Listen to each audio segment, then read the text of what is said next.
अमावस्याच्या दिवशी लहान मुलांचे कणकीच्या दिव्याने औक्षण करावे. लहान मुलांच्या दीर्घायुष्यासाठी, उत्तम आरोग्यासाठी आणि त्यांच्या प्रगतीसाठी असे त्यांचे कणकीच्या दिव्याने औक्षण करावे. त्यासाठी कणकीमध्ये गुळ आणि तूप घालून असे दिवे बनवून घ्यावेत आणि नंतर प्रज्वलित करून लहान मुलांचे औक्षण करावे.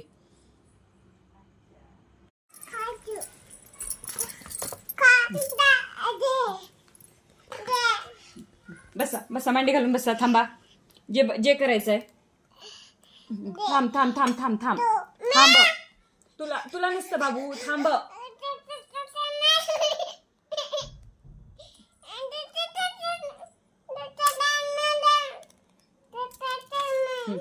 मी खा.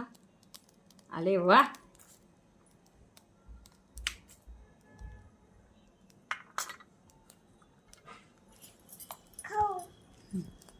थांबा थांबा देते.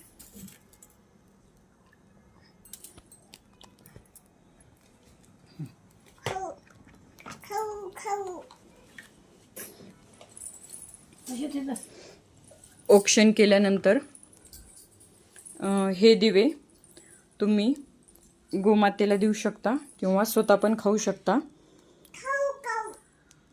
ते अतिशय टेस्टी लागतात.